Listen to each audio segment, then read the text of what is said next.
till my final breath. Let the weight of this world go. Gonna be no tears, gonna be no pain when I see that smile on my Savior's face. I won't be walking, I'll be running home. He called my name, yeah, and stole my shame. Everything changed when I came running home.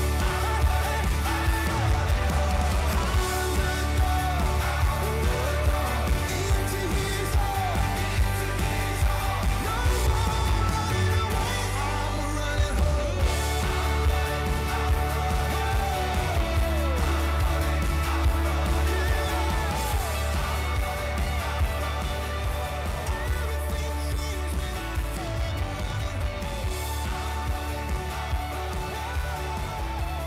Maligayang pagdating mga kapatid dito sa Jesus Reigns Forever International Ministry.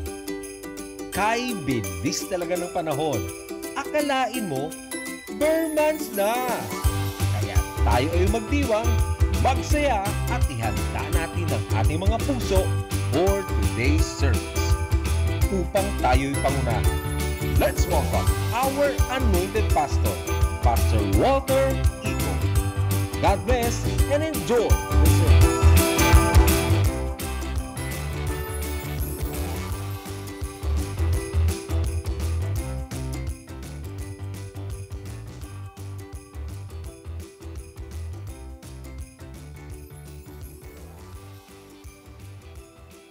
Ayan, hello, praise the Lord. Malakas na palakpak para sa ating Diyos.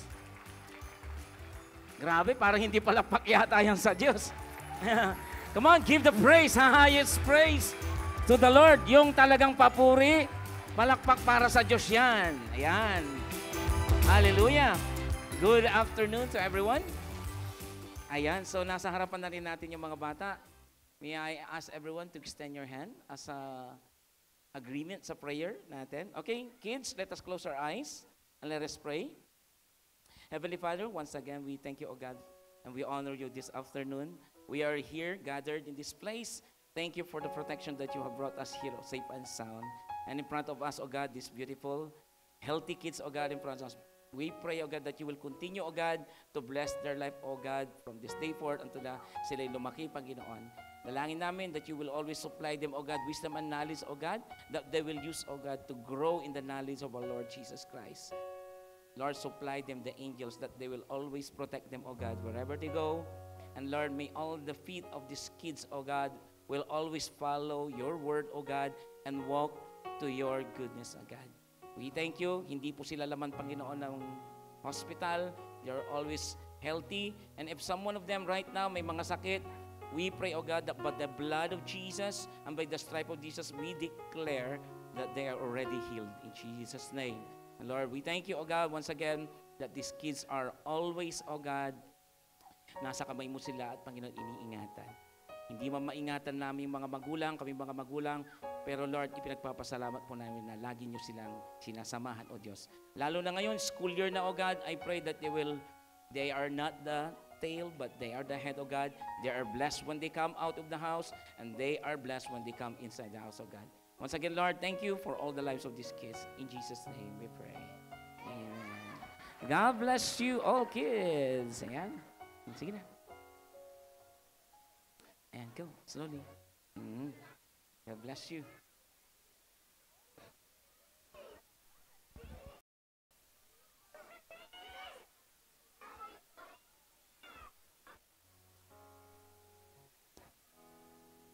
Ayan. Sige, we have a communion for this week.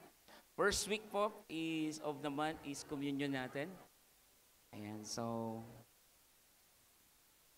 pwede ba natin basahin ng ating verse sa communion? Ayan. Okay, paki-slide. Basahin natin. 1, 2, 3, go. For I pass to you what I received from the Lord himself. On the night when he was betrayed, the Lord Jesus took some bread and gave thanks to God for it. Then he broke it in pieces and said, "This is my body, which is given for you. Do this in remembrance of me."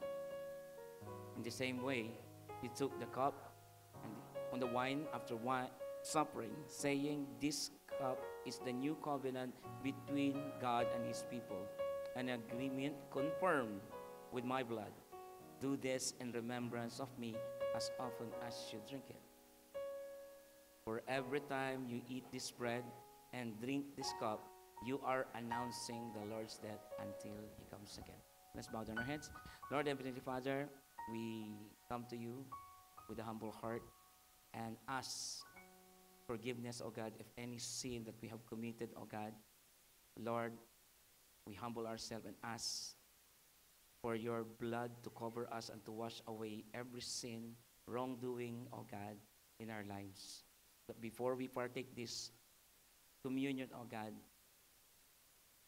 may we come to you, O God, cleansed already and ready, O God, to receive your blessing. Lord, as we partake this bread, itaas niyo ang inyong mga bread. Salamat po, Panginoon, that this bread symbolizing your body that has been nailed on the cross, bore every sin, O God, of humanity, and every stripe that you have taken, O God, in your body is for our healing, O God. So that's why, Lord, we pray that each and everyone na naririto, Panginoon, na magpapartik nito, by faith, we believe na ang bawat sakit sa katawan na to, na nananalaytay ngayon sa oras na to, by partaking this bread, we declare by faith, O God, that your body, we are already healed. We declare your word and believe that by your stripe, by your wounds, we are healed in the name of Jesus. Thank you, Lord. In Jesus' name we pray. Amen.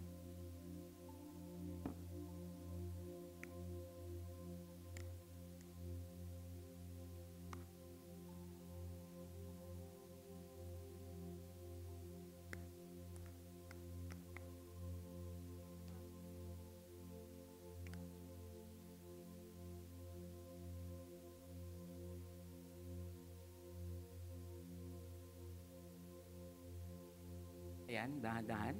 Nabuksan niyo na ba? I know we are same-same. Kala ko nga, Pepsi ito eh. Lang, ginanito niyo. So, mahirap. Okay lang. Let's pray. Lord, this juice representing your blood, and we have understood already, Panginoon, that your blood has been used to pay the penalty of our sin. And we thank you, O God, that not even our blood, kahit, Panginoon, lahat ng aming dugo ibayad, kahit sabay-sabay pa kami, O Diyos, ay hindi makakabayad sa aming mga kasalanan. O kaya't, Lord, ipinagpapasalamat po namin, Panginoon, na sa pamamagitan ng inyong dugo, ang siyang naging pangtubos ng aming mga kasalanan. Kung kaya't ngayon, kami na ay tinatanggap mo at katanggap-tanggap, Panginoon, sa iyong harapan. Salamat po, O Diyos, and reminding, O God, that we partake this communion, Lord, you will come back again for your people. In Jesus' name we pray. Amen.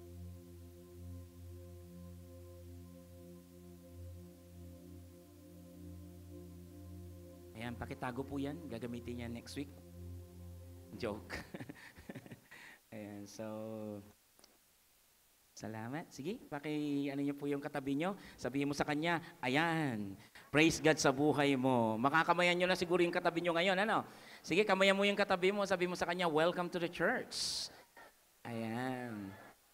Sarap magkita-kita ang mga magkakapatid, magkakapamilya, magkakaworks, magkakamanggawa. Nandito na, no? Oh, we have a lot of visitors in the house. Dito pa lang, 29 na yung visitors na rin. Welcome po sa church. Okay, welcome. Welcome po sa inyo lahat. Our VIP, 29. Praise the Lord sa mga buhay po ninyo. At sa mga nagbalik, second timers, welcome po sa church ulit. Salamat sa mga buhay ninyo. Praise God. So, hindi ko na patatanggalin pa. Alam ko na bawat isa sa inyo rito excited sa salita ng Diyos. But gusto ko lang i-acknowledge din sa mga basketball player natin dito. Praise God. Palapakan nga natin ang ating mga makikisig na manlalaro. Ayan. Praise God sa mga buhay nyo. We acknowledge the life of our chairman dyan, si Jay. Salamat sa buhay mo. And together with the committee and the primary leaders, ayan, nag-umpisa na, nag-kick off na yung basketball. Pero wala pa namang wala namang sipaan pa. Okay? May mga nanalo na, may mga natalo. But of course, the goal is not to win alone, but to glorify God sa paglalaro ninyo. Okay? So sabihin mo sa katabi mo, walang suntukan. Okay. May nakaabot na sa akin, huwag kayo mag-alala. Okay.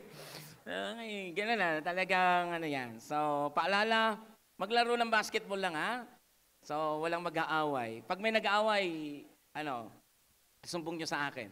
Pero pag malaki sa akin, bahala ka na. Okay. Susumbong nyo, mas malait lang siya sa akin. Okay. Yak lang. So, praise God.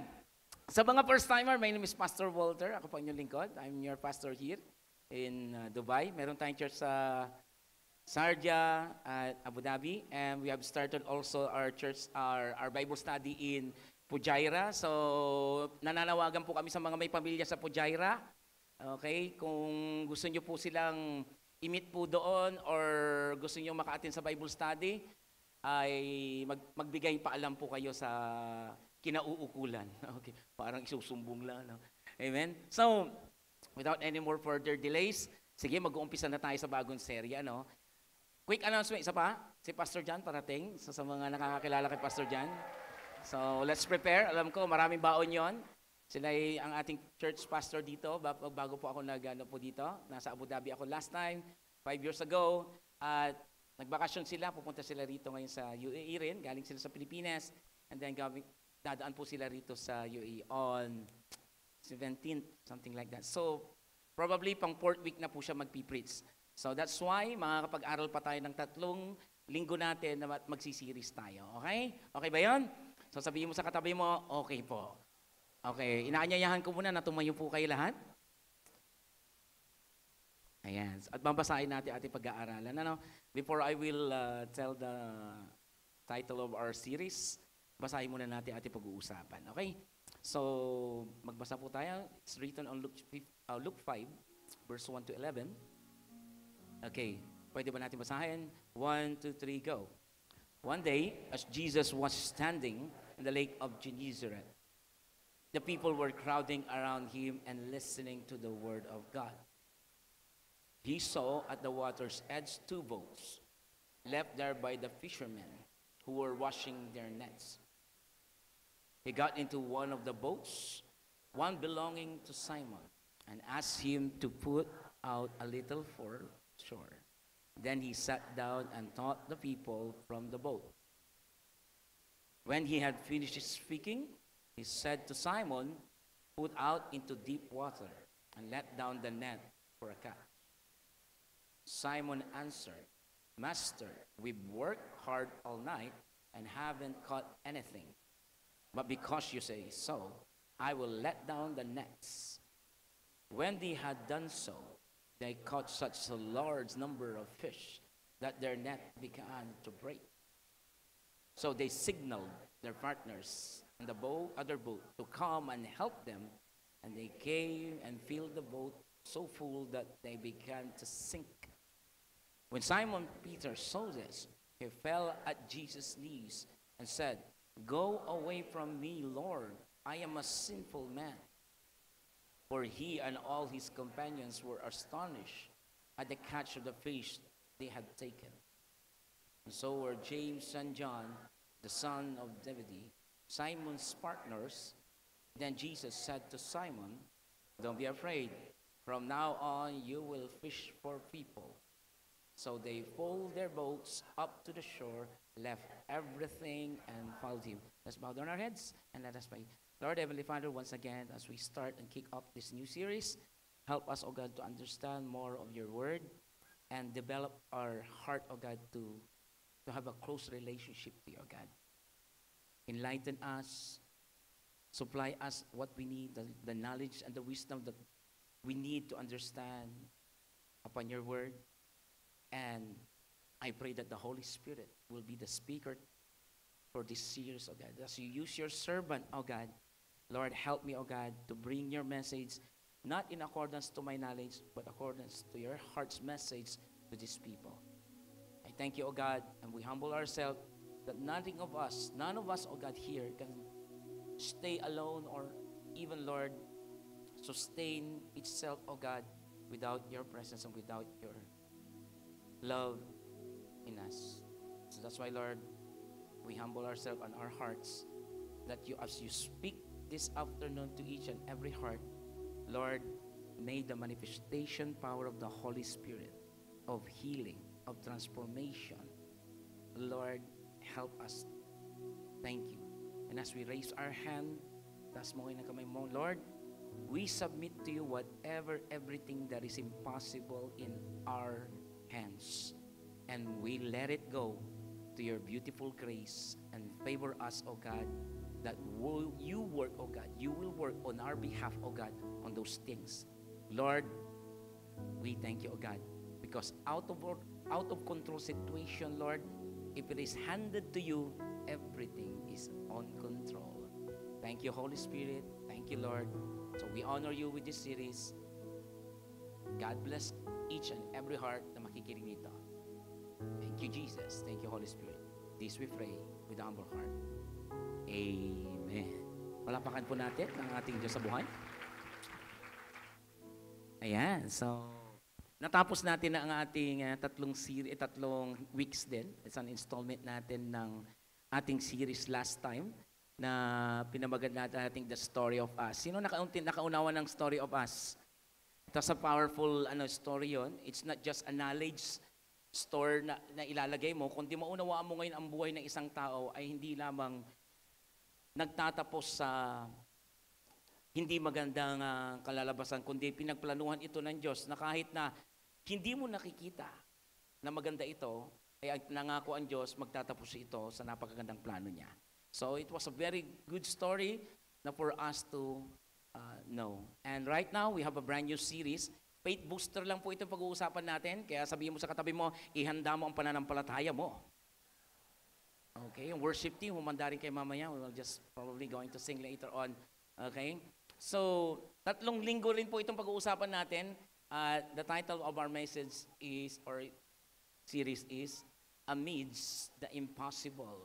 Sabi mo nga, amidst the impossible. Ang ibig sabihin niyan, it is even in the impossible. Sino rito ang mga may sitwasyon na may imposibleng bagay? So, kaya kang tulungan nito.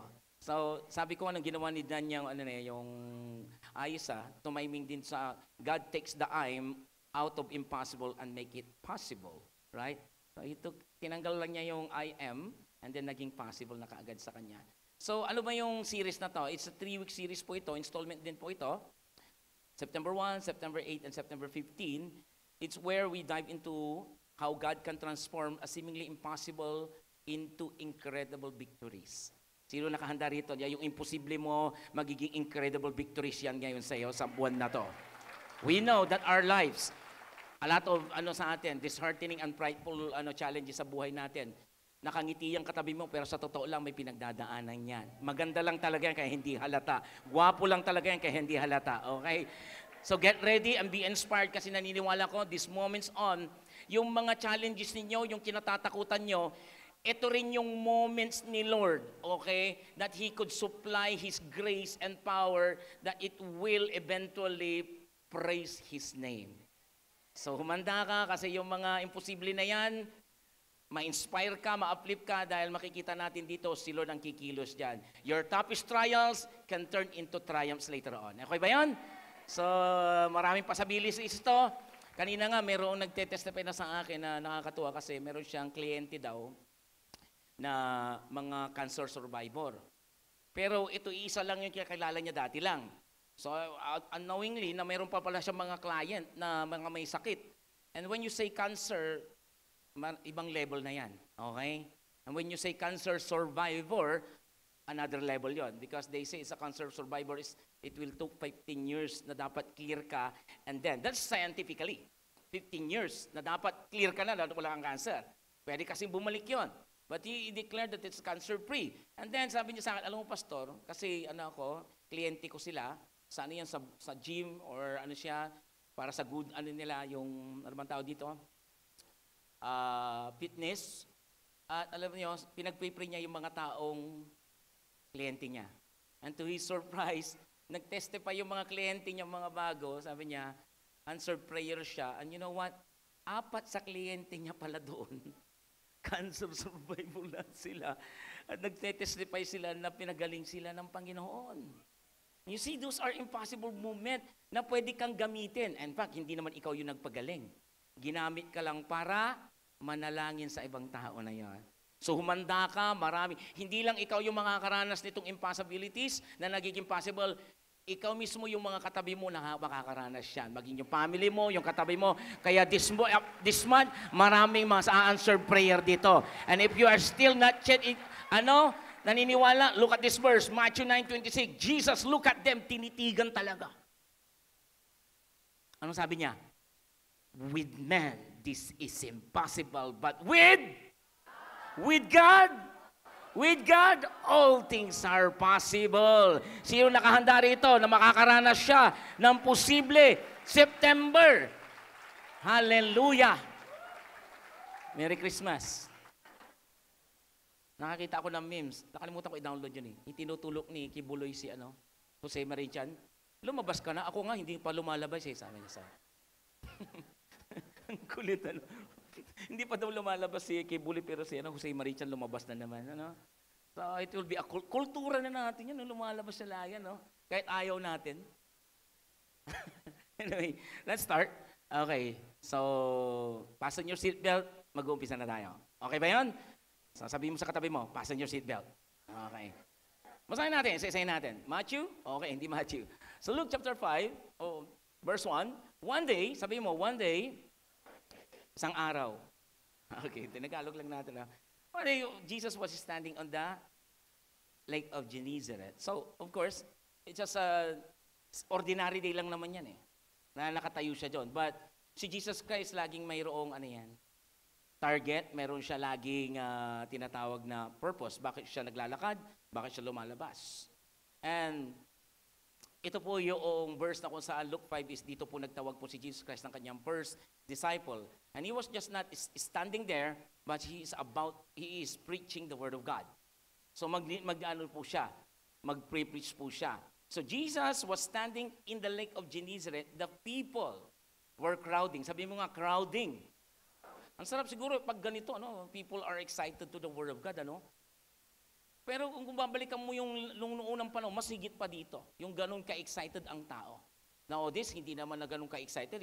Sa Bible study nga, pahirapan minsan Mahirap nga mag-invite Kung minsan, pag nag-invite ka ng church, ang hirap nga umati. Pero itong panahon na to, people were crowding Jesus Christ, not because, uso na new things sa kanila ito, but not only yung bago sa kanila to, it's just because Jesus Christ is a radical teacher this time. Usually, ang mga rabbi kasi nagtuturo yan sa synagogue. Si Jesus Christ, he started to teach and to preach outside the synagogue. So yung mga tao, what is this? Parang bago ito. Di ba? Minsan tayo din, interesado lagi sa mga bago. Di ba? Machismis ka, di ba? Kung minsan may bagong chismis, gusto mo kaagad. Di ba? But, itong time na to, kaya ang mga tao, naturally, dito sa panahon na to, ang mga tao, they were crowding Jesus Christ not only because he is a radical preacher, iba yung katuruan niya na naririnig nila sa sinagoga, and then these people are listening to the Word of God. So bigyan ko kayo ng ngayon dito, samahan niyo ako ngayon, para ma-imagine nyo ngayon tong Lake of Gennesaret. Sabi nga, Lake of Gennesaret.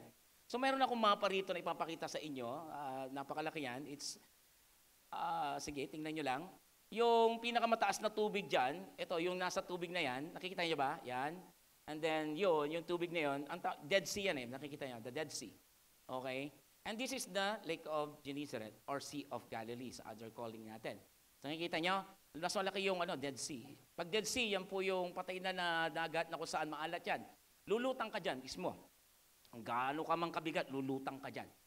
It's a salt na kung saan, pag nagpunta ka dyan, pag naligo ka dyan, lulutang ka kasi yung salt nila yan. Nasubukan namin kasi diyan nung nagpunta po kami.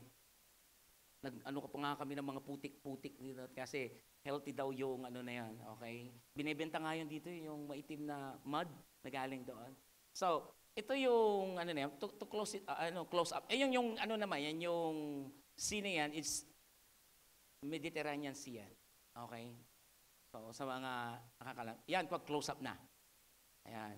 Ito, close up, yung Colgate. Okay, hindi. So, close up yan.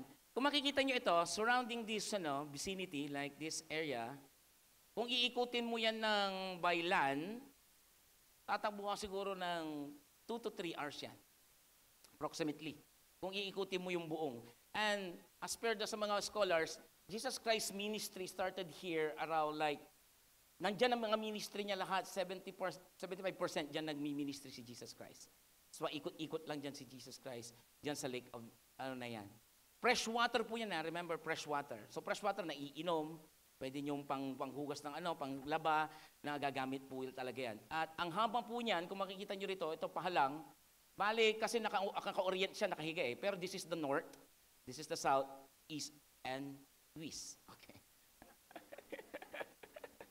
Okay, so dito ang north, dito ang south. Kasi patayo yan kung titingnan nyo sa mapa yan. So fresh waters, 13 meters, 13 miles ang haba, and then 8 miles ang lapad yan. Kinalculate ko nga one time yan kung gaano ang volume ng tubig na yan, kung saan nanggagaling yan. So para did you know that this lake yan kasi sea, akala nila dagat, pero actually it's a lake. Siya ang pinakamababang lake sa buong mundo. Yan din yan. Below 700 sea level. So kung ganito ang sea level, ito yung sea level sa buong mundo, bumaba pa ng 700 meters pa ang baba niyan. So napakababa talaga, lowest lake in the whole world. Okay? Now, para mas ma-excite kayo, panoorin niyo yung video niya, nakalahanda yung video niya, para makita niyo kung gaano kalaki talaga yan siya, kung gaano ka-vast yung, na yan, Sea of Galilee na yan. So, pwede ba nating patayin muna wag yung katabi mo, ilaw lang. So, can we turn it off, the lights, please? Yeah, panoorin natin. Okay. Roll up the video, please. That's the Sea of Galilee. Yeah, video yan. Yeah. The northern, sa taas. Yeah, so napakaluwang. This east.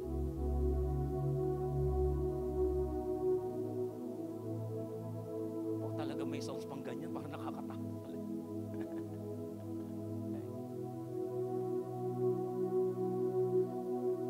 Gano'ng kaliit lang yung barko. Yan ang barko. Napakaluwang niya, napakalaki.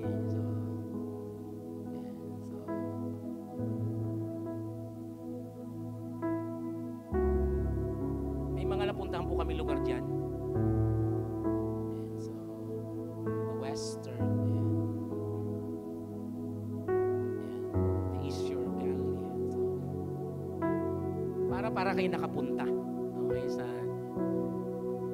diyan si Abraham, sa Old Testament, dito nang galing na rin. So, Old Testament yun pero nadaan na dyan si Abraham. Napuntahan din namin yun. I-pause mo saglit. Ibalik mo ito, my friend. Ito yung bahay na yan. Yan yung bahay ni Peter, nasa silong yan. Bahay ni Peter nandito sa na yan. Yan.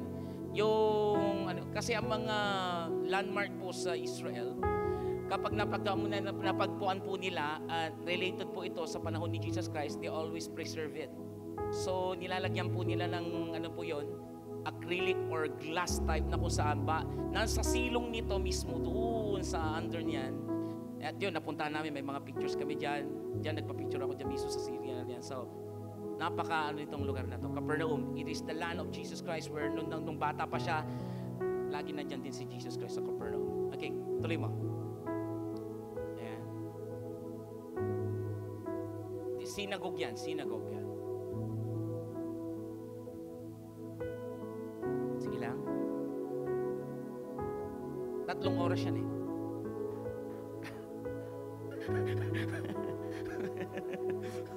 Then closing na, huwag kayo magalala. Ayan, dyan kami sumakay. Yan yung yung parang abra lang dyan, di ba? Ay, hindi. Di ba dyan sa... Ayan. Ito, dito yung place na kung saan nangyari ang feeding of the 5,000s. Pero ito, mga puno yan eh. Mga yan, mga bananas. Yan. Pagpupunta kayo sa Israel, yan. Sasakay kayo dyan, and then magpapaliwanag sila kung ano yung pinupuntahan nyo. Isipin nyo nung binagyosin na Jesus Christ. Okay? Grabe, yung place na yan. Sabi ko sa'yo, 3 oras yan eh. Ayan. Pangarapin nyo, ipag-pray nyo, mapuntahan nyo yung lugar ng Israel din. Pray. Kung may bansa, yan. Post mo yan, post. Yan din, Mount of Beatitudes. Diyan nag-preach si Jesus Christ ng mga the Beatitudes preaching. Ang dami dyan finish niya. Napuntahan din namin po itong lugar na to, yung surroundings niyan. Diyan din ako sumalok ng tubig at inuwi dito sa UE. Okay. Play. Yan, napakaganda. Kuha na nga na yan ng drone. Yan.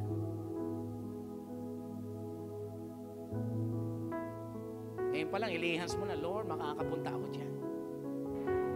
Magbabaluto ako kamo. Hindi, wala. Okay. Pwede na?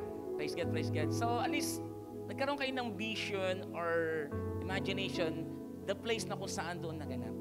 Amen? Sabihin mo sa katabi mo, mapupuntahan ko din ng Israel. Iba eh, kasi pag alam nyo, pag napunta mo, yung binabasa mo ngayon, inaapakan mo na. Kaya ipag-pray nyo, kayo mag-asawa. May asawa na ba? Yung nag-amen. Parang wala pa eh. Pag nagka-asawa, sabi niya, pangarapin ninyo na one day, Lord, yung tinuturo ko na Bible, yung pinapakinggan ko, madadatnang ko rin yan. For us, 17 years na nangarap kami na, Lord, kung mapupunta man kami ng ibang bansa, maliban dito sa UAE, sabi ko, Lord, Israel ang una namin pupuntahan muna, hindi muna sa iba.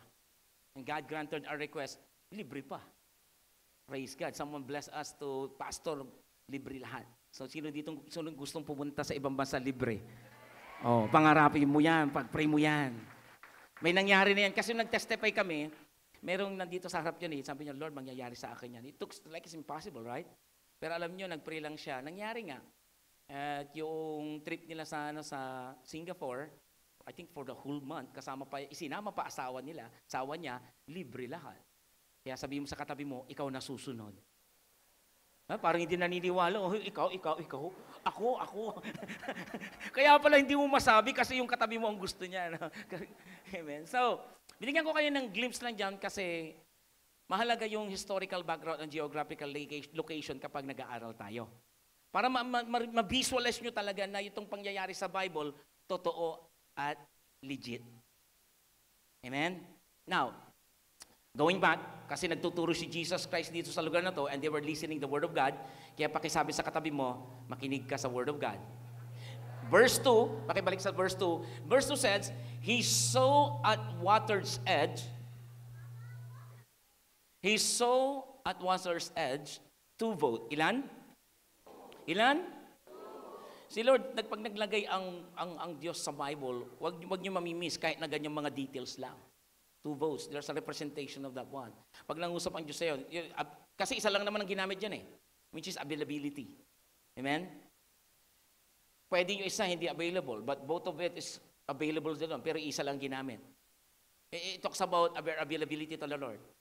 Kahit anong talented mo, kahit anong galing mo, kahit magaling kang sumayaw, kahit magaling kang mag-preach, kahit magaling ka sa worship team, kahit magaling ka sa lahat ng bagay, pero pag hindi ka available sa panahon na kailangan ka ng Diyos, sabihin mo sa katabi mo, availability. Kahit nasabihin mo ikaw na yung pinakamayaman natin dito sa church. Kahit ikaw yung pinakagwapo, kung hindi ka rin available lagi sa Diyos, it's useless. You're talented, but your talent cannot be used by the Lord. It is vain and useless. Kaya sabihin mo sa katabi mo, kung ako sa'yo, papagamit ko yung buhay ko. Amen? Amen? Oh, amen. Kanina nga kasi, praise God, we started our church in New Zealand. Ayan. So, it is in Blenheim. So, yung kapatiran natin doon praise God, binenturan namin mag-asawa, they started the service there. So, nag-online kami kanina. Sabi nga ng isang kapatiran natin, alam mo, Pastor, bakit parang hindi naman tsamba na nawala ang as of now, sabi niya. Kasi nag-start ka na naman dyan sa New Zealand, sabi niya. So, nag-praise kami. Grabe sila, nag-praise and worship sila. And then, may nakita akong isang lalaki, nakasama namin dito sa UAE, doon sa Abu Dhabi noon pa, is, hindi naman umaawit yun, wala nga talent eh. Pero nakita namin kanina, umaawit. Ang ganda na pala ng boses ng taong yun. Sabi ko, di man lang nagpapagamit. Kasi alam niyo kung problema, Because he was so busy in his job. Malaki sahod eh. Kaya hindi nagagamit sa Lord. Sabi mo sa katabi mo, alam mo kahit malaki sahod mo, pag hindi ka nagagamit, sayang. Ibigay mo na lang sa akin yung sahod mo. Hindi, walang ganun. Swerte ko. Okay, walang swerte, malas yun. Okay. Anyway, he saw a two-edged sword boats left there by the fishermen. So they were washing their nets. So expose ko lang ito, the fishermen were washing their nets after a night of fishing. So sila po nag-fish, fishing sa ginagabihan. It's a common practice naman ito. Common na po ito, na kapag sa umaga, nililinis po nila ang kanilang net. Okay? Siguro, kung ano-ano mga nahuli nila, kasi wala daw silang huli eh. Right? Siguro ang nahuli nila, tsinelas, lata ng sardinas, diaper. Mga common lang na nahuhuli ng mga gisnan sa Pilipinas. Diba? But kidding aside, pinapakita lang ng mga fishermen na to, the detail that they show your professionalism nila as a fisherman. Na kahit na wala silang nahuli nung time na yon, but yet they are cleaning their net. They were diligent in their work despite of fruitless net, Sabihin mo sa katabi mo, fruitless. Despite na wala silang nahuli, but still they are diligent to their work. Kaya sabihin mo sa katabi mo, diligent ka dapat sa pagtatrabaho. Dapat si Lord tumitingin ng ganito. Because someone is watching them. Papalapit na si Lord dito, And they were just doing a busy time na natural lang, araw-araw to sa kanila. But yet, someone is watching them. And God is also watching each and every one of you every time you do your job in your company. Are you diligent? O Facebook ka ng Facebook? Prinster ka ng Prinster? Wala na yun. Diba? Diligent ka ba? Kasi alam mo, kahit na yung sahod mo, paano ka magiging diligent ba dyan? 2,000 lang sahod ko. Kamalas-malas ko sa company na to, ganito, ganyan. Rather than complaining, tell to the Lord, Lord, kahit na malit ang sahod ko, gagalingan ko dahil alam ko ang promotion hindi nanggagaling dito. Ang promotion nanggagaling sa iyo. Alam mo si Lord, ganito yan eh. Yung mga bakante, bakit bakante yan? Kasi inihahanda niya sa taong nararapat yan. And I'm not talking about just physically chair. Yung mga job na kung saan naka 10,000 ng mga salary, sino gusto ng 10,000 salary dito? Pesos? Hindi pa ako tapos, aiming ka ng amen. O, ayan tuloy, nag-aiming ka. Grabe. 1,000 dirham, sino gusto dito? O, di ba? Yung mga iba, maliit. Kasi 11 na sa'yo. But marami sa inyo rito, gustong-gusto yun. But one my point here, yung bakante, bakit pa walang nakaganyan? Kasi naghahanap siya ng mga diligent worker. Na kaya niyang i-manage yun. Ikaw, pambira, pabaya ka sa trabaho mo, absent ka na absent, sick leave ka na sick leave, wala ka naman sakit. Ewan ka ba? Sir, I have a sick leave on. Wow! Advance! Ano, binabali? Sir, magbabali po ako ng leave. Magkakasakit po ako next week. So, walang ganon. Sabi mo nga, be diligent. Naghanap lang si Lord. At ikaw, pag nakita ka niya na you manage it well, di ba lagi nyo naririnig sa akin, whatever you manage, mismanage, you will lose it? O pag ikaw, 5,000 salary mo, tas natanggal ka kasi, ano ka eh? Hindi ka nag-iingat sa trabaho mo. Pinapabayaan mo, akala mo, okay ka na dyan. And then suddenly, nakita ka pala na ganito, lagi kang late. Tinatamper mo pa yung, yung pagpasok mo. Tapos, late ka na nga pumasok. Naku, ang aga mo pang umuwi. May kakilala kang ganon? Huwag mong titignan. Ituro mo lang. But seriously, dapat ganon. Tingnan mo, bakit? Sino rito gusto magkaroon ng flat? Tire. Hindi pa ako tapos eh. I mean ka ng amen eh. Yan na naman tayo eh. Okay, flat. Titirhan. I don't know, kung gusto mong tumira doon or magpa-rent, okay lang yon. Maraming mga flat na bakante, right? Naghahanap lang si Lord kung sino ilalagay niya doon. Pero sana naman yung bed space mo, magtupi ka naman. Mas gusto mo flat? Sabi mo sa katabi mo, tama! Totoo to. Pag nakita ka na, because God is looking. At Papalapit siya ng papalapit at papalapit siya ng papalapit. Alam niyo ba, malapit ka na malapit na talaga eh. Sabihin mo sa katabi, kunting tiis na lang. Naniniwala ako, magkakaplat ka na. Parang hindi naniniwala. Wala akong pambayad, imposible, bla bla bla, bla bla bla, bla bla bla, bla bla bla bla bla bla. Sige. Diyan ka magaling mag-TikTok. Amen? Naipasok ko na. Ang hirap i-practice yun eh.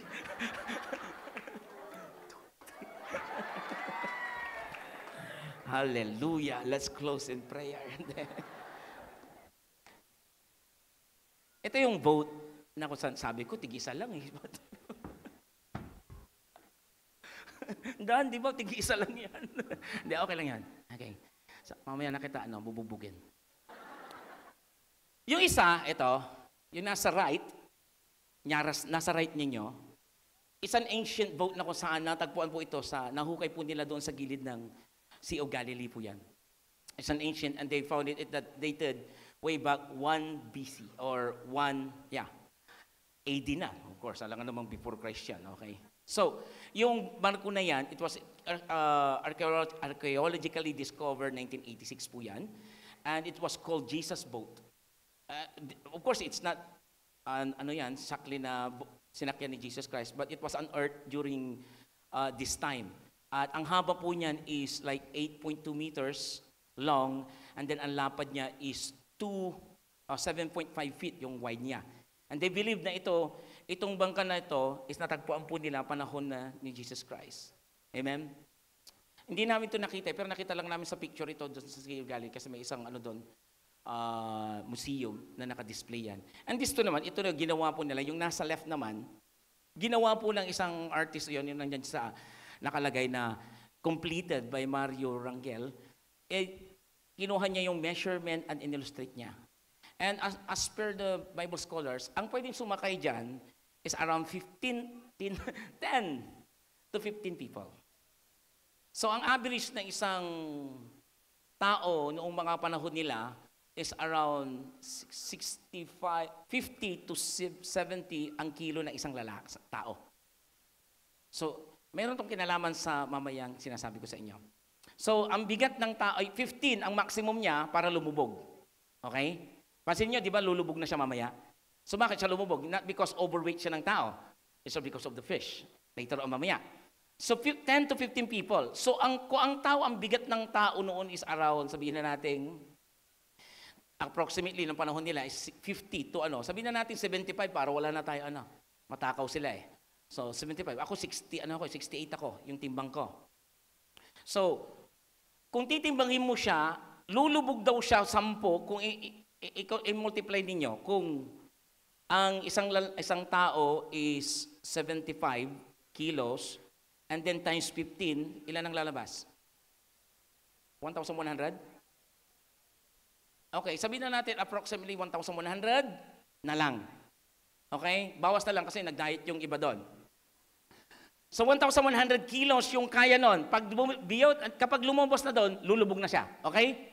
Nagkakaunawaan tayo? Okay, ilagay mo na yung isang bangka. Sino bang nagnakaw? Balik mo. Okay.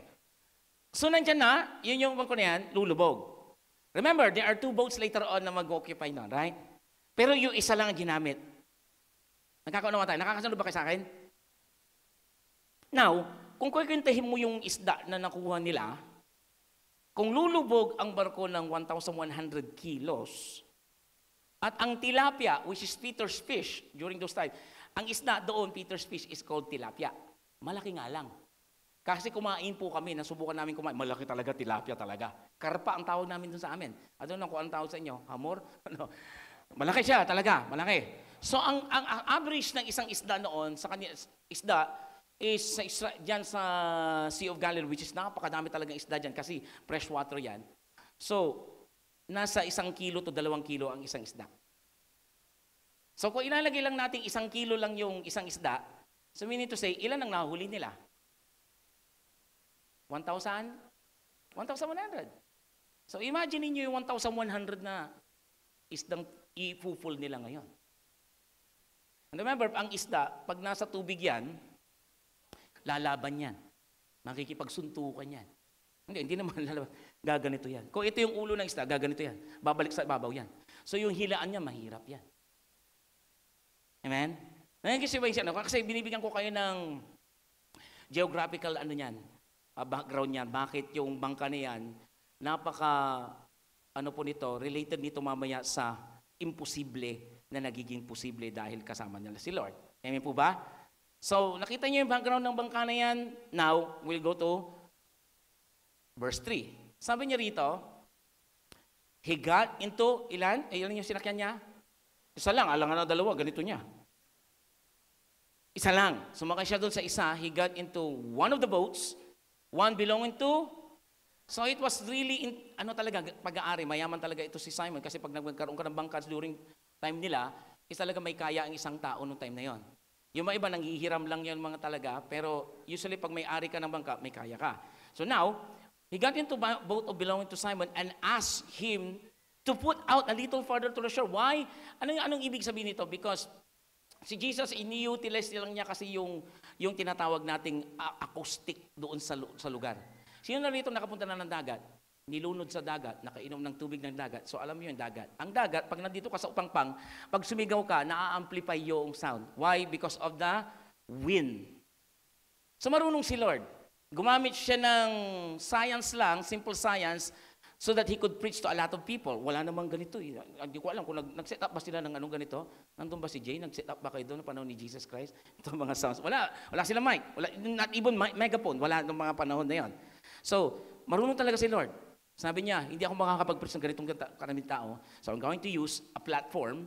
Sumakay siya muna. Nag-distansya. Alam niyo kung bakit nag-distansya? The reason is also simple. Kasi pwede siyang kumpulin ng tao, ma-overwhelm siya ng tao, so marunong siya. He went to a little bit further. Ang sabi niya, ask him to put what? A little bit further to the shore.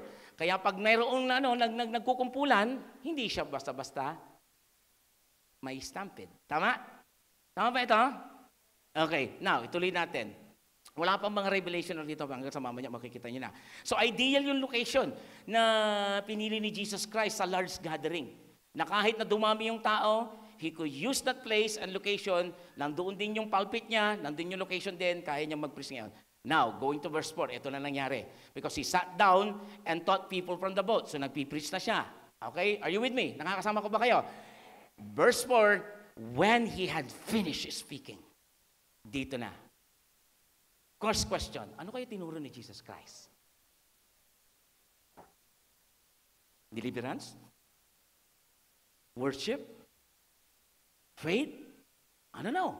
Wala naman sinabi dyan. But when he had finished speaking, sinabihan niya si Simon, because he is a rabbi.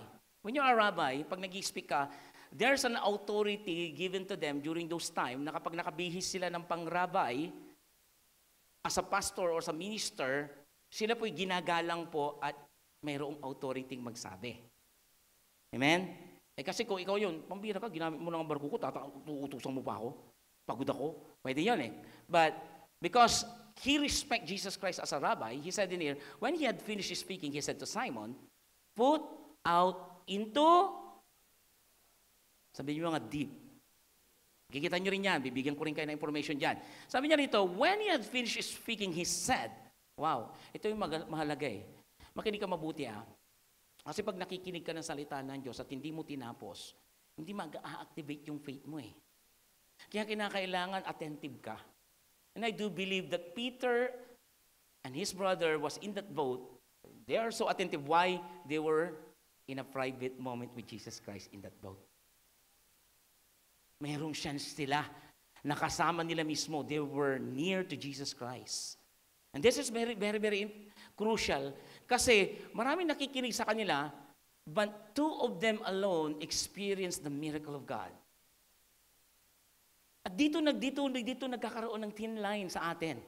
Na bakit yung katabi mo nakakaranas ng miracle? Bakit nakakaranas yung katabi mo, because they are so focused and listening well to the Word of God and they apply it after they listen.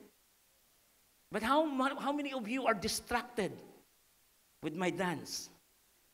How many of you are distracted na tumulog lang ang cellphone mo? How many of you are distracted here inside the church na kapag nakikinig ka na suddenly, hindi ko maintindihan, mamaya na lang, wala na. You see, this is very important. Kasi when Jesus Christ finishes speaking, bakit hindi niya sila in the middle na lang?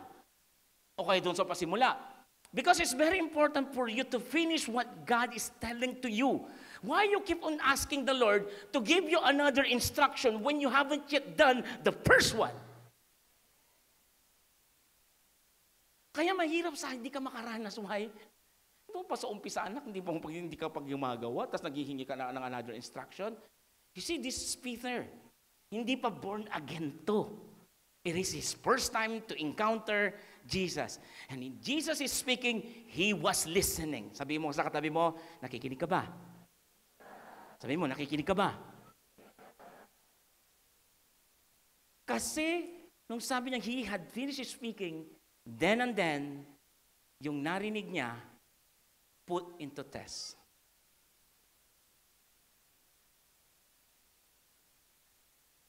Ganyan ang pattern.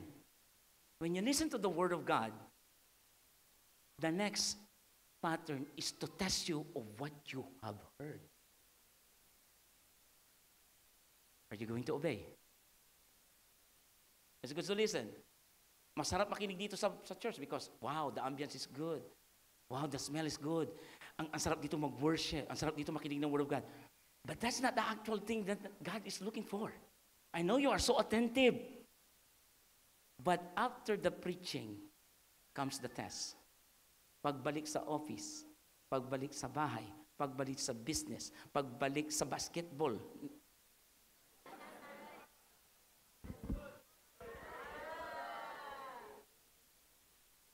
Are you going to do what you have heard?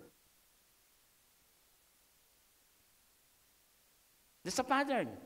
Nung matapos mong marinig, ini-internalize ni Peter yan eh. Maaaring siguro, pananampalatayang tinuro sa kanya, then suddenly.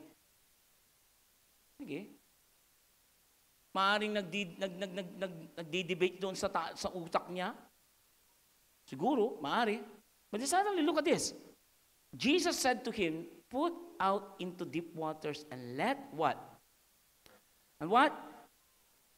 Let the nets down for a catch. So, typical. Bigyan ko kayo ulit ng background nito. Ang mga fishermen, they are typically fish at night sa kanila. Kaya nga ang paglilinis ng nets sa umaga na. So sa panahon nila, gabi talaga nagpifish. At normally sa mga fishermen dito, I don't know kung may background po kayo, alam niyo po ito, ang pangingisda talaga, usually yan gabi. Why? The number one reason is the fish behavior. Fish behavior. Sabihin nyo nga, fish behavior. Ang mga isda, kaya nga punta ka dun sa deep water. Kasi hindi siya makakahuli sa shallow water ang mga yan. Why? Ang mga isda, nasa shallow water yan paggabi. Why? Kasi nga, ano lang sila. Yung sinag ng araw, is malaking po yan factor, yung light and visibility nila, kapag tanghali, naiinitan ng mga yan. So that's why they go to the deep portion kasi mas malamig doon at mas warm. Ano yung time na sila po nagpipreach si Jesus Christ? It was the daytime. Kaya, pag sabi ni Jesus Christ, ako din video, pag sakasakay sila, nandun lang sila sa shallow, ihulog nyo ang lambat ninyo. Sa tingin nyo, may mahuhuli sila? Sa tingin nyo, marami. Yes, probability. Pwede. But God is not always defying the gravity or defying the law of gravities or law of nature na tinatawag natin. Miracles happen, right? Pero hindi laging kumikilos ang Diyos sa miracle. But what I'm talking right now is the miracle. Kaya nung pinus niya, sabi, umusog ka ng konti. Umusog siya ng konti. Then, kaya dyan niya nakakuha sila ng malaki. Nagigets niyo ba ako? Nagigets niyo ba ako? Kaya sabi ni Lord sa kanya, put into the deep water, hindi the shallow. Pero ang regular na ginagawa ng fisherman, it is on the shallow lang. Mabilis, kasi pag ginanito nila ang lambat nila, huli ka agad ng mga isda. Why? Mas mabilis makahanap ng pagkain ng isda sa shallow water. Kaya nagkakaroon kayo ng mga information, which is related talaga sa ginagawa nila rito. Bakit nagkaroon dito ng pagkakataon na bigyan sila ng impossible task, but yet fulfilling. So eto na. Sinabihan sila, nakarinig ng word of God si Peter, sabi niya, ihulog mo. Anong sagot ni Peter? Simon answered, but Juman, hindi yan. Basa, 1, 2, 3, go. Malakas. Ilakas nyo.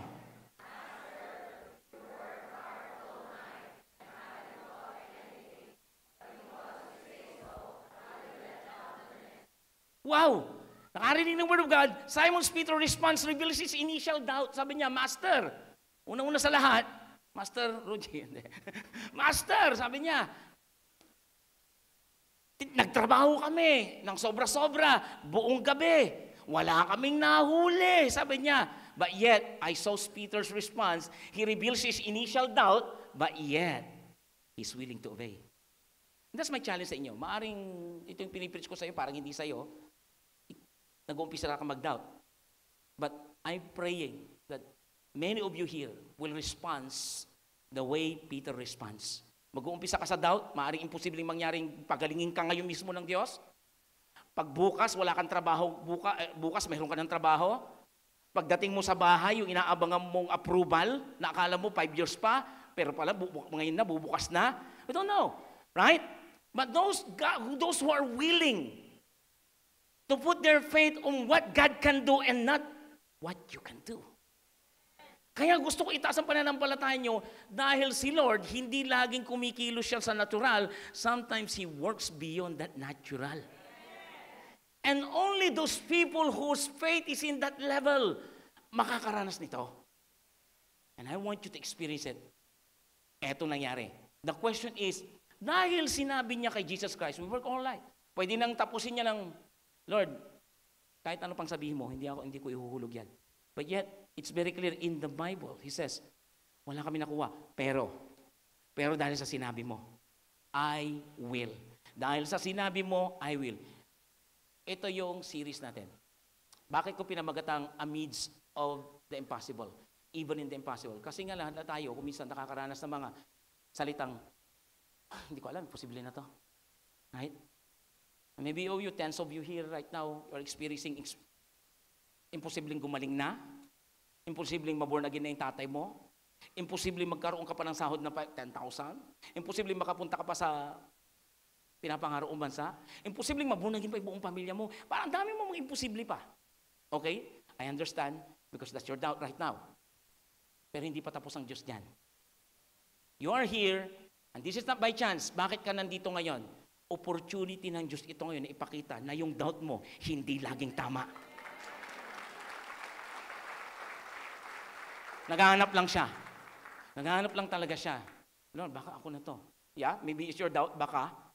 But yet, you are opening a chance, an opportunity that God can show you His ability beyond yours. And now, what happened is, grabe itong nangyari dito. I'm asking, Lord, saan ba itong parte dito na imposible sa'yo? Yun ang tanong ko. And I found out that there are 5 things that are impossible here. Number 1 is that what we call, why is it impossible na kumilos ang Diyos sa kanya ng miracle dyan? Number 1 is that tinatawag nating physical exhaustion. Pagod na pagod sila, di ba?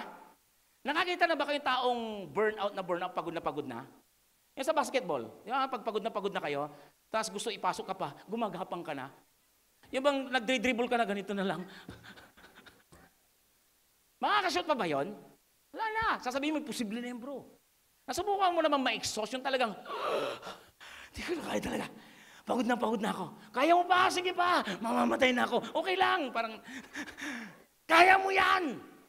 Pero nakakita na ba kayong taong sumuko na pero nung hindi sumuko, yung parang sumuko, ayoko na pero hindi siya sumuko, nagtagumpay siya? I've seen a lot. And these people they have experienced an exhaustion na kung saan naghahanap sila, maghahanap buhay pa. This fisherman made a task that seems impossible. Sabi sa kanya ni Diyos, ihulog mo. Tinignan niya si Jesus siguro. Sure ka? Pagod na nga kami. Naglinis pa kami. I know some of you here pagod na magantay. Sa totoo lang, 40 ka na eh. Some of you here are so tired. Exhaust ka na parang, suko na ako talaga sa ukay-ukay na to. Bago? Imposible. Pagpapalain ako dyan. Hirap ibenta kaya yan. You are tired already of your husband.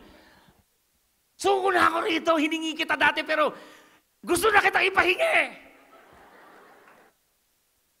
Suko na rin ako, Lord. Matagal na ako nangangarap magkaanak. Ano, maybe that's your physical tiredness. Admit it or not, your physical has limitation. And when you are exhausted already, lobat ka na. Ayoko na, Lord. That's why God wants to sometimes in our life na dumating ka dun sa punto na yan kasi yun lang inaantay niya sa'yo. Yung sabi mo, hindi ko na kaya, Lord. Pero naniniwala ako. Kaya mo.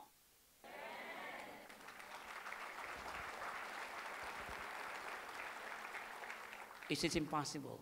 Physical exhaustion, pagod na sila eh. Pwede niya sabihin, Lord, pagod na ako. Ikaw na lang. Bro, yung karpentero, hindi niya siguro alam, hindi ko alam kung si Jesus Christ mahulong ng karpentero yun eh. Siguro kukuha siya ng legare o martilyo. Sandali, ano ko itong ano. No. Another reason na imposible sa kanila na makaranas ng net breakthrough sa kanila, hindi lang yung physical exhaustion, another reason is that they are professionally expert. Marunong sila. Kukote, experience, malamang sila kay Jesus Christ. Pwede na awayin si Jesus Christ. Rabbi, expertise na namin to, huwag mo naman kayong pakialaman dito. Di ba, nasubukan nyo mapagod? Tapos lagi kayo nag-aaway ng mag-asawa kasi pagod ka eh. Ay kung minsan pagpagod ka, yan ang inire-reason mo, kaya siguro nagawa ko yan, pagod lang ako bro nung time na yun eh. Right? They were professionally expertise in this one. Kaya pwedeng hindi na siya sumunod kay Jesus Christ dahil mas magaling itong dalawang tong mangingisda na to. That's another impossible task ni Jesus Christ na i-break sa relationship na yon o doon sa panahon na yon na sabihin nila, Lord, mas expert ko to. Kahit hindi ako sumunod sa iyo, wag na lang. Hindi nila na eh. Pero sinasabi nila yung pagiging professional nila para makaranas ng kilos ng Diyos. And sometimes it happened to us sa panahon natin. Talino ka kasi. Magaling ka kasi. Nakala mo, pag magaling ka na, doon ka na pagpapalain ng Diyos. Pero yung katabi mo, kahit walang kagaling-galing, pero mas pinagpala kaysa sa'yo. Why? It's not about this ability. I mean, you think that you're thinking na, dahil lang sa abilidad mo, pinagpapala ka ng Diyos, dahil may pera ka ngayon, think twice. Because what you have right now, you owe it to the Lord everything. Psalms 24 verse 1 says, lahat ng bagay na mayroon dito sa mundong ito, pag-aari ng Diyos. And ano ito sinasabi niya? Sila, pwede nila ipagmalaki yung kanilang talent, yung kanilang pagiging profesional, pero yan ang nagiging barrier minsan sa'yo. Bakit hindi ka makaranas ng magagandang pagpapala o mang imposible sa buhay mo? Nagiging balandra. Bakit? Expertise mo yan eh. Tapos sasabihin mo, huwag mo kong pakialaman dito, Lord. Alam ko itong ginagawa ko. Kailangan kong mag-take ng gamot na to para ako'y gumaling. Kailangan kong gawin ito, Lord, kasi ito lang ang tanging paraan para masolusyonan ko ang problema ko. Kailangan kong kausapin yung doktor, yung attorney, yung mga expertise ba? Pero nakakalimutan mo ang expert sa lahat. Binabaan nila ang pagiging expert nila. Sige, susunod ako sa karpentero. Sige, susunod ako sa rabbi. That's impossible task ni Jesus Christ. But yet, nakaranas sila. Timing and condition. Sabi ko nga sa inyo kanina, ang isda, ang timing, gabi dapat. Makakahuli. Pero ngayon, ang challenge is yung timing na umaga o tanghali, walang isda dun. Yung kondisyon pa na kung saan dapat favorable yung catching nila sa gabi, ngayon umaga. Naglalaman isip nila, imposible naman yan, makakahuli ako ng isda. Probably yung mga nanonood sa kanila, yung mga ang ginagawa ng mga to, nangingisda sila, tanghaling tapat na. Ano mahuhuli nila dyan? Ano language po ito ng mga mangingisda? Mangingisda ka ngayon, wala kang makukuha dyan. This is what happened to them. Maybe you have been surrounded with some naysayers. Alam mo, nangyayari dyan, punta ka pa ng church dyan, anong nangyayari dyan, sinasayang mo lang pang masahe mo. Maghanap ka lang ng trabaho. Pero ikaw, convinced ka na alam mong, hindi alam ko, kahit na nagpupunta ako sa church, alam ko pwedeng kumilos ang Diyos sa akin, kahit na nandito ako sa upuan na to, alam ko, naghanap ako ng trabaho, huwag ka na pumunta dyan, maghanap ka na dyan, mag-ikot-ikot ka. I'm not saying na huwag mong gawin yon. But sometimes you will find favor when you are sitting in the feet of Jesus Christ.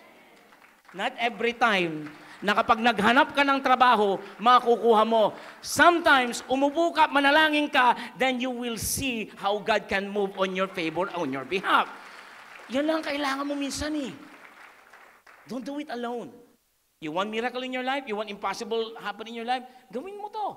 Why is impossible? Kasi yung timing, Pastor, matanda na ako. Si KFC matanda na nung pinanganak ang KFC. Si Elon Musk. Sila marami pang matatanda na pwede kong sabihin sa inyo yung katabi mo. Huwag yan. Hindi, huwag mo dilingunin. Pero successful. Hindi huli ang lahat. May kaibigan ako, babae, 46 years old. Sabi niya, makakapag-asawa pa ako, Pastor. Yes. Ang asawa niya, 28 years old. Mamali mo, ikaw ipapanganak pa lang. O, di ba parang... Grabe, si Rio nga eh. Nag-short pa ng maiksi kahapon eh. Wala ding nabingwit daw. Si Pastor nag-name drop. Hindi ikaw yung ibon yung Rio na sinasabi ko.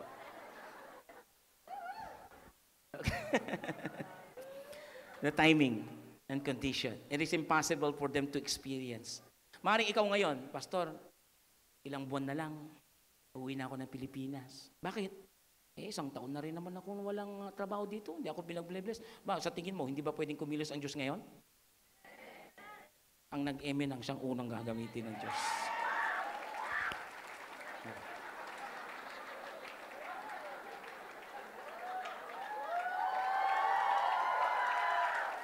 Hallelujah. Ganun ang pananampalataya. Worship team, nothing is impossible, umanda kayo, To you, huwag ka magluto nito. Mahuhuli tayo. Nakita niyo yun? Bira yung tuyo na yan. Or else police will catch you. Okay? Because the smell, dead people smelling. Okay? Tuyo pala yung sinutukoy niya. The quantity, the timing and condition is very crucial here doon sa possibilities na magkakaroon sila ng miracle catch here. Parang ikaw din ngayon, parang imposibleng mangyayari pa, Pastor eh. Because of the condition of your body, because of the condition of your bank account, because of the condition of whatever you are thinking na the insignificant, walang mangyayari, pero yung palang hinahanap ng Lord, yung mga insignificant so that you can experience the extraordinary of your life. Peter is just ordinary fisherman, but God has been used them as an extraordinary people. Right? Now, hindi lang yon. Physical exhaustion, professionalism, expertise, timing and condition, ano pa? Ito, number 4 is what you call the quantity. Yung dami, ilan yon? Approximately lang naman ito, 1,100 fish. Saan kaya sila makakakuha ng ganun? Bigla-biglaan na lang. Ano yung merong nag-scuba diving dun? And then, tapos pinaganito na lang yung yung isda na kinuha sa fish market. Wala parang, ito yung nakikita kong mga imposible dyan na talagang binrake ni Lord And lastly, hindi lang po yung quantity ng isda na nakikita nila, yung nature ng miracle dito. What do you mean by the miracle? Ito yung defying the law of nature na tinatawag. Marami kayong makikita si Lord. Tingnan mo, pinatigil niya ang unos, bagyo, bulag, nakakakita, pilay, nakakatakbo, o bingi, nakakarinig. Ayun ano pa, kung nature ang usapan natin, hindi lang yung mga dinidemonyo, biglang lalabas. Sakit. Lahat God shows the nature cannot even stop Jesus Christ showing impossible when we believe in Him. Kaya I encourage you, kapatid, itong pinipis ko sa inyo, that even impossible situation that is happening in your family, in your finances, in your health, or whatever impossible right now, God always finds a way to have a solution in your life. Kahit na imposible, God proves His power to those who have faith in Him. Maniwala ka kahit ganitong pinagdadaanan mo, God will always turn the unthinkable into reality. God always works in a situation na kung saan, behind the scene, hindi mo nakikita. Meron na palang gumagapang lumalangoy na isda doon sa ilalim. Hindi mo nakikita, but God is performing it. Nakikita ko yan. And God sees a way where there's no one sees it.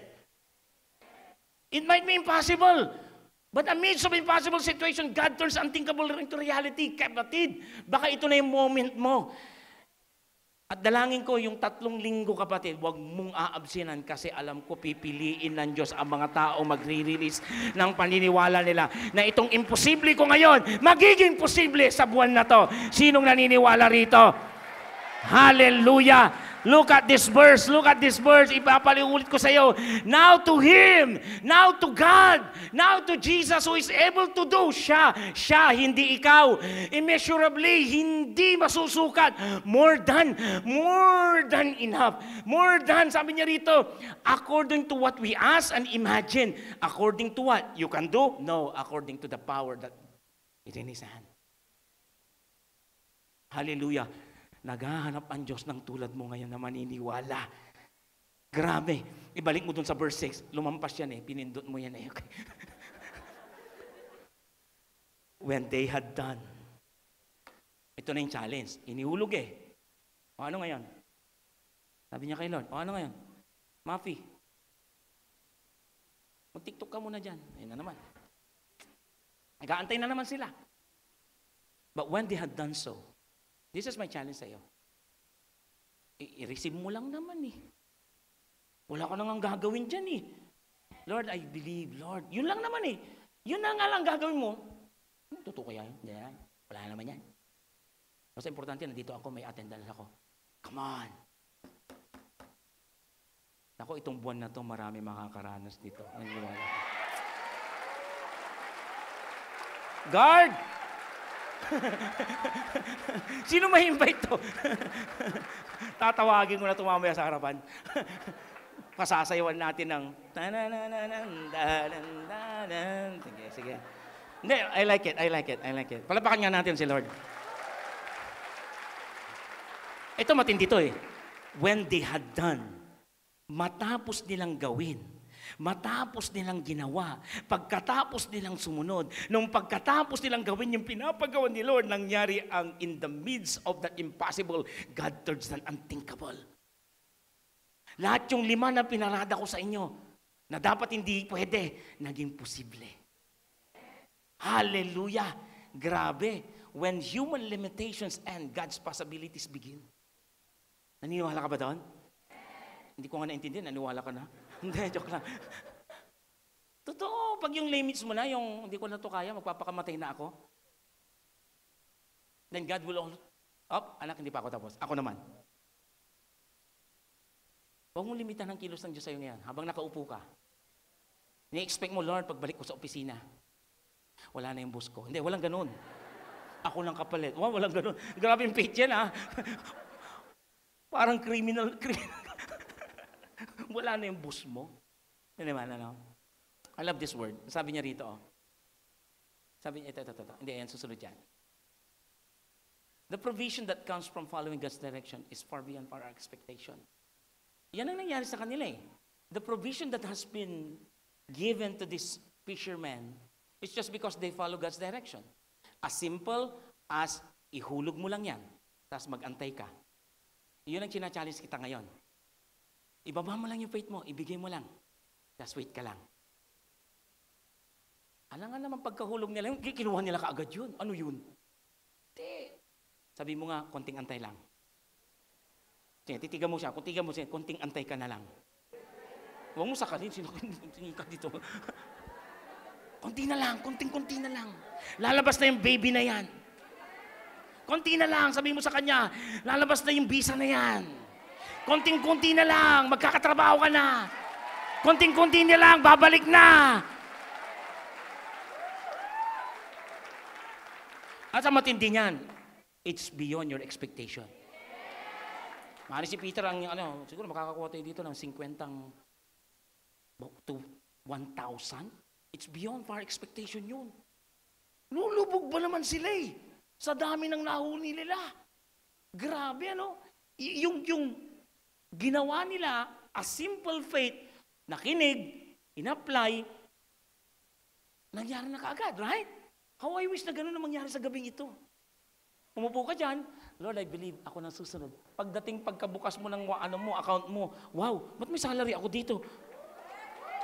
Wala ka pang trabaho. Can you imagine? Imagine mo yun.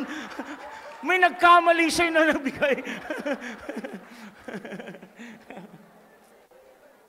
Amen? Yung pag-uwi mo sa Pilipinas, nung suddenly yung tatay mo, anak, saan yung inaatinan mo doon sa Dubai? Alin po? Di ba nakita kita doon sa born again, tataka ka? Bakit, tay? May inaatinan ako dyan. Nagugulat ka na lang. Ikaw, tay? Hindi pa nga kita ini-invite. Muting ka na? Nagugulat ka yung pagbabango, yung kilos na ini-expect mo na parang, it is in your expectation pa lang yun, ha? But I'm talking about beyond. Yung kayang gawin ng Diyos, hindi yung sayo. How many of you here nakaranas talagang, you're expecting of something, A lang, 100 lang, and then suddenly someone give you 10,000. You're expecting something lang, napaliit lang, and then suddenly you receive something beyond your expectation. O, tinan mo, ang papalakpak lang, kukunti kasi sila lang naman yung nakaranas eh. Ang ini-encourage ko sa inyo, hindi kayo ang gagawa. Siya, naghahanap lang naman siya ng puso. Kaya yan, sino nang gagawa niyan? Lord, kakaranasan ko yan. Hindi naman ako yung gagawin. Maniniwala lang naman ako sa iyo, Lord eh. Yun na nga lang hinihingi sa iyo ng Diyos. Amen. Amen. Ano yun? Tapos gusto mo ikaw unahin ng Diyos. Uy, tumunog. Kasi makintabi. Parang pulis lang. Sige, hindi ka makinig. Pahuhuli kita. License to kick. Okay. Nandiyan po ba tayo? Naalala ko itong picture na ito. Ang ganda ng picture na ito eh. It's a picture of how we obey God's command when seems it's so dark. Kasi para ang lighthouse kasi, representation niya ng obedience to God that can be compared to sailor trusting on the lighthouse in a storm. Mahirap kaya na nandun ka sa bangka, inuulan, binabagyo, tapos madilim. Pero kapag may nakikita ka daw, sabi ng mga sailor na lighthouse, even the sailor cannot see the beyond the darkness. Following the lighthouse, guiding light, leads them to safety, sure na tinatawag. Anong representation? In the same way, sabi niya, obeying Jesus, obeying word, even we don't fully understand. Kahit na parang pili mo, niloloko lang kita ngayon. Parang pili mo, ano ba yan? Parehas-parehas na yung sinasabi ni Pastor. You might not fully understand. But you know what? It leads to breakthrough and blessing in your life. Pag ikaw naman kinilusan ng Diyos. Hindi naman ako yung gagawa eh. I'm just telling you something. That this Word of God na naranasan ng mga taong ito is the same yesterday, today, and forever that it can move in your behalf. That you can experience it. It takes faith alone to release this. That I'm, remove it. Tinggalin mo yung I'm, ikaw, tanggalin mo yun. And then make it God to do it. Remember Jericho, the fall of the walls of Jericho. Joshua, go to the Jericho and then surround them. Mikot kayo ng 7 beses. And then yung pang 7 beses, sabi niya, umawit kayo ng nothing is impossible. To you, I can do anything. Sasayaw-sayaw sila. I can do all things, 'cause it's you who give me strength. Nothing is impossible. Mahal lang sila. Parang kalokohan eh. Sa totoo lang. Kung ako nandun, kasama nila, kalokohan. Gagamit sila ng trumpet, gagamit sila ng mga ano, tapos gigiba. Haller. And you know what, nung nagpunta kami doon, sabi nung pastor, hindi na natin makikita rin eh. Bakit hindi natin makita? It has been crumpled into. Talagang buhangin, sabi nila. Although it's not literally, pero because sa tatagal na niya, nag-crumble down. Pero paano yun? Wala namang crane. Wala namang dinamita. Wala namang pagtitibag. Only the power of the hand of God moves in that. And that's what I'm telling to you. Hindi mo kamay ang kikilos. Hindi mo kilos ang hinahanap ng Diyos. Pananampalataya mo lang hinahanap ng Diyos na pwedeng mangyari sa iyo. Nangyari na sa iba pa yung tao. Yung katabi mo, nangyari na sa kanya. Ikaw na lang ang inaantay talaga ng Diyos. Natayuan, palakpakan, at sasabihin mo, Lord, naniniwala ako. Ako na ang susunod na makakaranas ng imposible mo. Hallelujah. Sabihin mo sa katabi mo, nararamdaman ko. Susunod na tayong dalawa. Amen? Hallelujah. God's instruction may not always make sense to you. Oh. Worship team, come here. Ayan rito, sasayaw tayo. Hindi, walang sayawan to. God's instruction may not always make sense to us, but they are always lead to a purpose and breakthrough. Yung kayo mabuti rito. Kung focus na focus kayong blessing sa totoo lang, that was not the focus of God. Kung titignan natin, para yung blessing talaga ang daming isda, praise God sila. But actually, at the end of the story, it wasn't about the blessing. It's always a greater purpose. You know, bakit ko kayo ini-encourage? It's not because para makuha mo yung position na gusto mo, makuha mo yung sahod na gusto mo, makuha mo yung answered prayer mo, and that's all good. But if it doesn't lead to the purpose of the Lord, why He give it to you? I repeat, it will become useless. Bakit ka pinayaman ni Diyos ngayon? Bakit ka, yung asawa mo ngayon, bakit ka pinatuluyan kayo ng Diyos ngayon? Bakit meron ka ngayon something that it's a product of your prayer, it's a product of your faith? Bakit nasa iyo ngayon? Look beyond. Because there's always a greater purpose of it. Sa totoo lang, noong nakuha na nila yung blessing, sabi nila, Makantoy! Kali kayo rito! Bakit kayo rito? Sa Bisaya, ano bang Bisaya? Ali ka rito. Ali dire! Ano? Ali dire? Ali dire! Kapangpangan. Mikeni, manganta mo. Arabic. Al-Maktum. Okay. India. Delhi Jaira Munasa.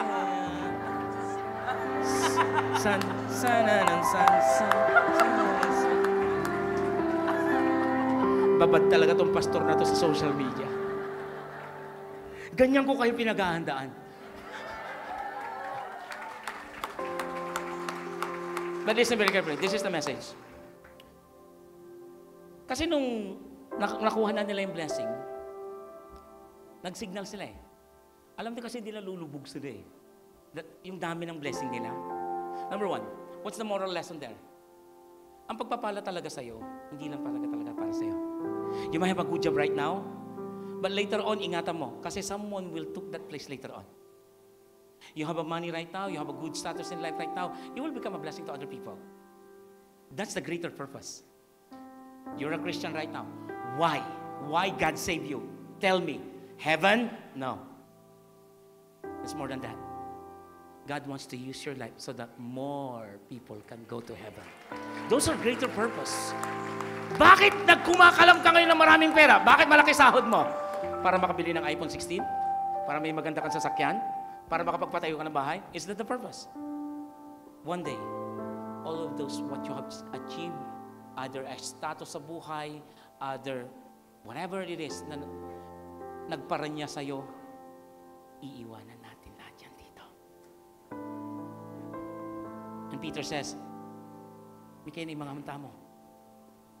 Kinuha nila. Lulubog eh. Lulubog. Masasayang yung blessing. And it was a test. Na kahit lumubog sila, hindi sila pababayaan ng Diyos dun eh. Because they are the first disciple that God is looking for. Papalapit pa lang si Lord, alam niya, ito tao, hindi ako nagkamali. Ito yung tama eh. Hindi nagkamali ang Diyos sa'yo eh. And don't take that opportunity that God has entrusted you a greater purpose of your life. You are here not just a member of JRFIM Church and then say uno later, pupunta tayo sa langit, member po ako ng JRFIM, pasok ka na sa langit. No. God has a greater purpose in your life. Bakit ka na born again? Bakit ka member ng church na to? Because we are called to disciple people. We are called to win souls and make disciples. Hindi lang tayo nagpapadami dito. We are called to be light of this world. Alam niyo, na-surprise ako dahil itong mga taong ito, noong sila ay pinagpapala ng Diyos, they still remembered other people. Sana naman pag pinagpapala ka na, huwag ka makalimot sa pinanggalingan mo. Ngayon, nandito ka na sa Dubai, baka pagbalik mo sa Pilipinas na naman. Yung kapitbahay mo, ang taas-taas na nga ng pader ninyo eh. Hindi na maamoy ngayon yung niluluto nyo. Na darating ka pa lang, ay, ganito. Iba ka na eh. Still be humble when God entrusted you something. This is all part of it. I want you to remember this last thing na sasabihin ko sa inyo. Nung nakuha nila yung blessing, akala ko para sa kanila eh. Hati tayo. Chanel, it's a generosity, caring. It's also a signal that represents partnership to these people. Kasi pag hindi sila nagpatulong, lulubog talaga sila eh. Tama? Pero ito yung pinakaganda sa lahat. Pagkatapos nila mahuli, si Jesus Christ nanonood lang yan. Pansinin niyo, wala na silang narinig na salita. Pero nung nandun na sila sa pangpang, nagsalita ang Lord. Why? Because they have passed the test. Obserbahan ka niyan. Dito, pwede ka umiyak. Pero pag sa labas, nakangatawa ka. Naloko ko yung pastor. Kala niya flong-flo ako. You will be tested. Alam niyo, pinakamaganda rito, pagkakuha nila, tumingin si Peter kay Jesus. Lumayo ka sa akin, Lord. Yung nakita niya yung yung na-recognize niya yung sin niya because of the presence of God. And that's get to the point na kung saan, lumayo ka sa akin, Lord. Yung blessing, suddenly, tumingin siya dun sa blesser. Pansin niyo? Then yung blessing na dapat niyang iuwi sa pamilya niya, yung achievements niya, yung nakuha niya lahat sa buhay niya, ayun na. Umayo kayo sa akin, Lord. And then Jesus says to him, Peter, magmula sa oras na ito, mamamalakaya ka na ng tao. Walang sabi-sabi, si Peter ang ginawa niya. Itong blessing na to, storbo to. Ito ang tunay na blessing. Yung hinahabol niya, yung na-experience niya na pagsama ng Diyos, bigla niyang iniwan and then follow Jesus Christ. Anin niyo yung tagumpay niyo rito sa mundong ito. Dito sa UAE. Kung kakalimutan niyo rin yung inumpisahan ng Diyos sa inyo dito. Pupunta ka sa ibang bansa, malaya ka na, praise God, wala nang cell group, praise God, wala nang gawain, praise God. Praise God.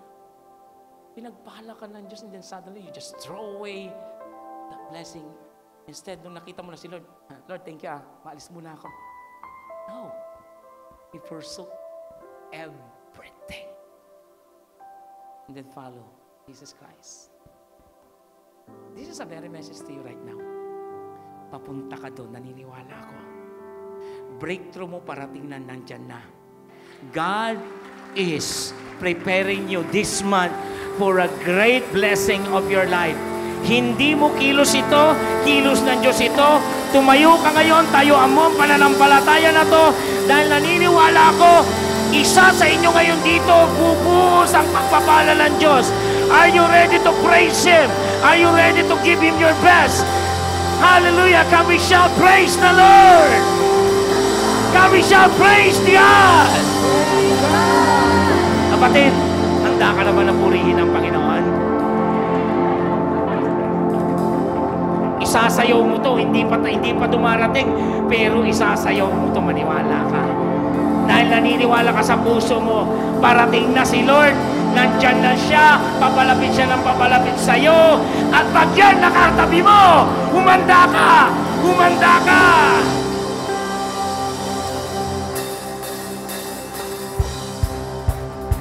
Come on, praise!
kaya, Lord.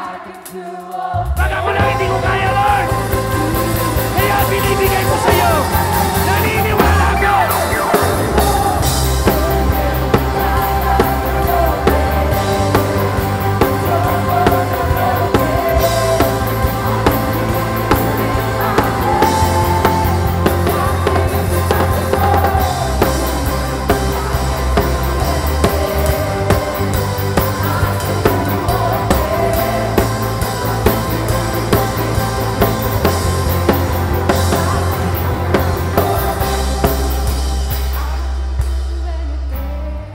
Let me hear your voice.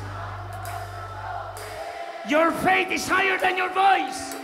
Your faith is much louder than your voice.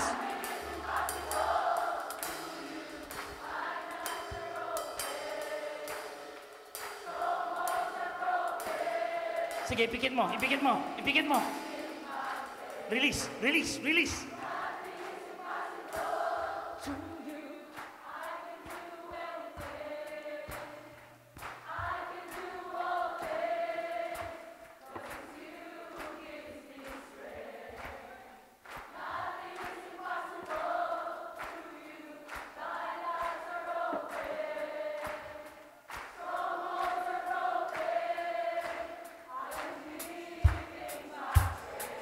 Are you ready? Sabah!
The things that you cannot do, let it go.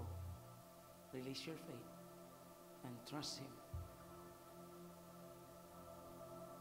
Itong buwan na to, kapatid, itong buwan na to yun. Huwag kang magtatako, huwag kang matakot. He's looking for you. Hindi man kayo lahat ito, pero you are this person. Oh, you are going to receive this.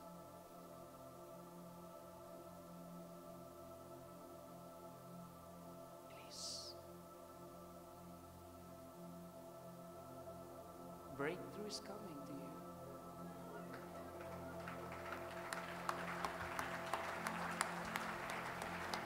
Walang kamalay-malay si Peter. Papalapit na pala yung breakthrough niya. Wala kang kamalay-malay ngayon sa gabing ito. Ikaw pala nilalapitan ng Diyos. Ikaw.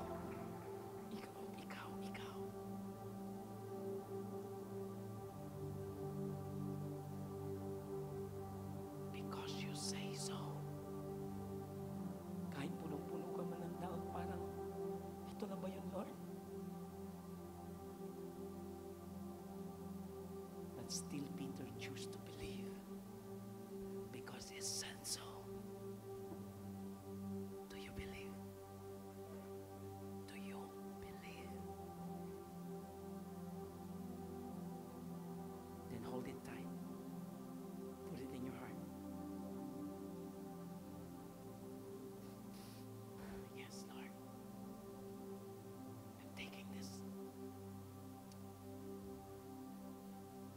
Receive it by faith.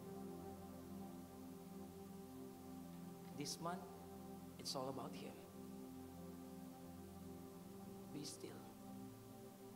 Believe. This month, isang taon na, January, February, March, April, you did your best. You did it. You were waiting for God's move on your behalf. This is it. This is it. This is for you. And I want you to claim it by faith. For your family, for you, for your husband.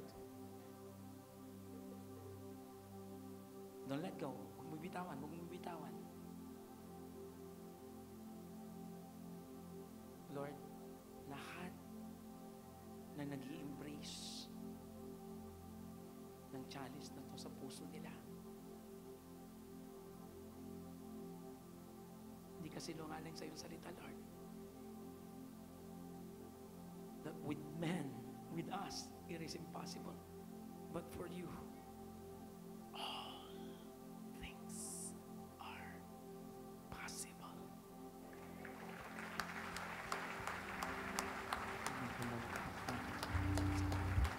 Receive it. Receive it. Lord, paumpisa pa lang ito. Paumpisa pa lang ito. I pray, O God, that this moment, O Diyos, na nararanasan ng bawat isa ngayon, ay hindi lang pang araw na to. Because after Peter did it, you wait for it. There's a waiting time. But keep trusting. Because He is the one who did it. Hindi ikaw. Ang pinapatrabaho ngayon ng Diyos, kapatid, tayuan mo ang sinabi ko. Antayin mo. Huwag ka madidistract. I-claim mo na parang sa'yo na. Nasa'yo na to. And so be it. Let it come to pass. Whatever I hear you say, I will do it. Says the Lord. Numbers 14:28. Receive it. Receive it. Receive it. Receive it. Receive it. Thank you, Holy Spirit. Come on, just raise your hand before you leave this place. Lord, lumampas man ang oras, pero Lord, punong-puno naman ang puso ko. Salamat po, Diyos, sa iyong salita. Salamat sa iyong pagkilos. Damang-dama mo pang ngayon, kapatid. Darating yan, darating yan. Kamag-alala. Sa'yo to, sa'yo to. Thank you, Jesus. Kung paano mo kami ingatan, O Diyos, sa lugar na to, na pagpunta rin namin dito, ay ingatan mo rin bawat isa sa aming paggawin. Salamat po. Before we leave, remember Peter saw his sinfulness nang nasa presensya ni Lord. And now that you are in the presence of the Lord, especially ikaw na first timer namin na VIP ngayon, if you are now been touched by His Word, God is inviting you into a relationship to accept Him as your Lord and your Savior. He said in His Word, I am the way, the truth, and the life. No one comes to the Father except through me. For the wages of sin is death, but the gift of God is eternal life through Jesus our Lord. I want you to follow this simple prayer if you are a first timer in this church. Ama, sa pangalan ni Jesus, sa oras na ito, lumalapit po ako sa iyo at humihingi ng kapatawaran sa aking mga kasalanan. Patawarin niyo po ako at tugasan ng banal na dugo ng Panginoong Jesucristo. Tinatanggap ko po ng buong puso si Jesus bilang Diyos at aking tagapagligtas. Salamat po sa kaligtasan, Ama. Ako na lang ang manalangin. If you have prayed this simple prayer, ako'y naniniwala, ikaw ay binigyan karapatan ng Diyos ngayon na maging anak niya and ready to accept the beautiful promise of the Lord that with you, it is impossible, but with me, nothing is impossible. Thank you, Holy Spirit. And as we leave this place, once again, we give all the glory and honor to you alone. Aalis kami rito sa lugar na to, punong-puno ng galak sa puso, O Diyos. You have received already the healing, receive it. You have already received the promotion, receive it. Inaantay mo na yung manifestation nito, just receive it because God has a promise. He is faithful to fulfill what He has promised to you this evening. Salamat po. Receive right now His peace in your heart. The Lord bless you and keep you. The Lord make His face shine upon you and be gracious to you. The Lord lift up His countenance upon you and give you peace. Sumainyo ang pag-ibig ng ating Ama. Biyaya ng bugtong na anak ang Panginoon Hesus Kristo at ang pakikiisa ng Banal na Espiritu at ang lahat ng anak ng Diyos nang nakaranas ng presensya na magsabi na Amen.